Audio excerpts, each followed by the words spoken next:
I came up here this morning thinking that this would just be the day that would see it over the line. Felt that Arsenal would really struggle to cope with what they were going to face. Before the game, the atmosphere, the first 5 minutes of the game, and then all of a sudden they score. But I have to say, it's they've really gone up in my estimations today, Arsenal, from where they were in the last few weeks, because people have said that they lost their form in the last few weeks. They didn't lose their form. They played brilliantly. Best I've ever seen a team play at Anfield in the first half an hour. At London Stadium, they were sensational for 35 minutes. They were really good against Chelsea, and so they've not lost their form. If you lose your form, you just go down like that. What they've done is they've lost their nerve in games when they've conceded a goal. They've not handled adversity well in matches, and they've looked a little bit panicky, a little bit tense, and they've made mistakes. All those things that you associate with pressure, and that's no doubt. And all the things they did wrong here a year ago, which is also in the pre-match thinking. Absolutely. So before the game today, you're thinking to yourself, how are they going to cope with that today? And in the first 7, 8, 9 minutes, they rode a bit of luck. There's no doubt about that. They could have been behind. But Ødegaard demonstrated what he is. I think he's a class player. He got the goal. And I have to say, from that moment on, I think they played really well in this game. And they didn't allow Newcastle to get that goal back. I think that if Newcastle had, we don't know what would have happened. But they didn't do. Their game management was good. Their composure, their counter-attack was there. And they've demonstrated today to themselves that they can handle a difficult match, that they can handle a really big atmosphere. They can handle playing against a team that are on fire and in good form. So it's a really important moment for the development of these Arsenal players, and it does put pressure back on Manchester City. There is no doubt Manchester City have gone to bed last night thinking, like I've just said, that not that the title's over. They wouldn't be thinking that. They're not arrogant, Manchester City's players. They're serial winners. They know what they're doing, and Pep Guardiola is somebody who's been round the block. But they'll have had that little bit of a feeling that by 7 o'clock tonight, was it 6:30 tonight, that they've got a cushion. That means that Pep Guardiola can potentially just look at that Goodison Park Everton game next weekend a little differently than now what he'll have to.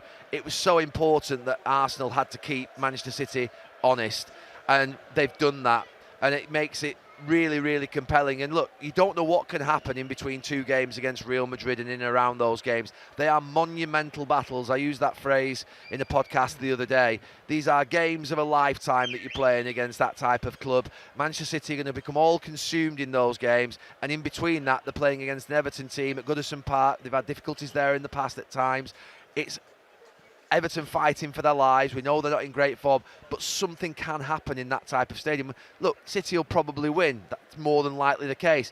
But there is some pressure on City now going to Goodison Park next Sunday, and Arsenal have created that today. And those Manchester City players go to bed tonight, trust me, with a little bit of a, right, come on, we've got to dig in, a little bit of a dig to the ribs. They're not knocked out, they're not on the ropes. They've got enough experience, but a little bit of, that one hurt. Something they could do without. Yeah, something they could do without. Something that you think, I didn't expect that. So Arsenal got 3 games in 3 weeks, and City have got 3 days preparation before each of the games they're playing, including their Champions League games as well. Is that going to be a factor, or can you be stuck on the training ground for too long at this stage of the season? I mean, is freshness a real thing we should talk about? It can work both ways, can't it? I mean, it can be successful both ways. Well, Arsenal could be really fresh and plough on, and City could have momentum and the excitement of the big games that they've got and the trophies that they're going for. They've got a Manchester derby in the final of the FA Cup to look forward to. Why wouldn't you be so excited about that? They've got a title running, and they've also got Real Madrid, the greatest European club, most successful European club that there is in Champions League history and European Cup history to play.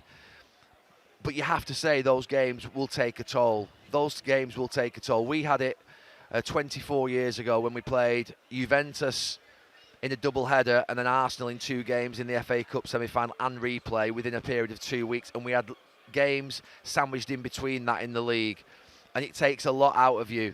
It takes a lot out of you, and there's no doubt that you can make mistakes because Pep Guardiola has started to rotate. I asked him the question on, I think it was Wednesday night, the game they had against West Ham before the game.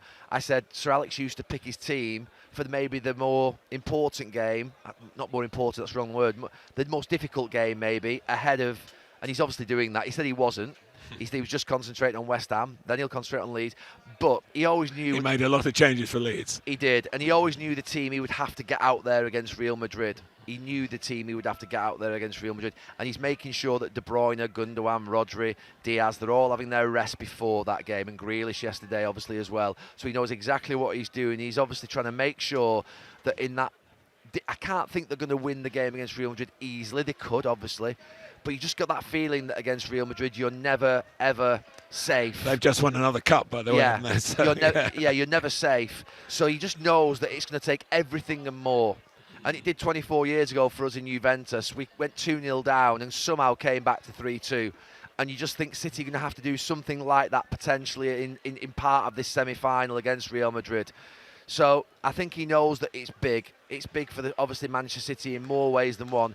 Everybody's looking at Pep. Everybody's looking at Haaland and saying, the reason you came to the club was to make Manchester City Champions League winners. That's not happened yet. So that's what they're here for.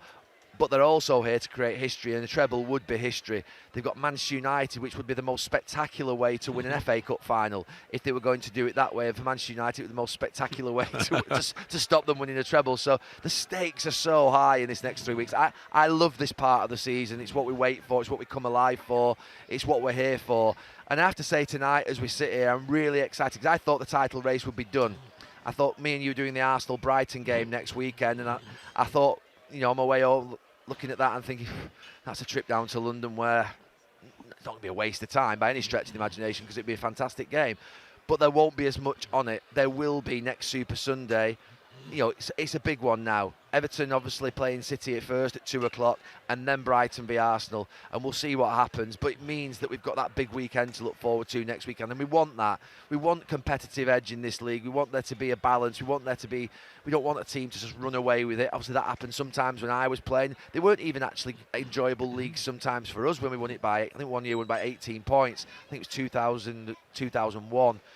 It didn't feel the same. It doesn't feel right. You want it to be pushed. You want to be pushed right to the end. Liverpool have done that with City over the last few years, and City now having, obviously look like they could potentially get a gap. They're looking like they're being pushed by Arsenal all the way, which I think is brilliant for this Arsenal group from where they were at the start of the season.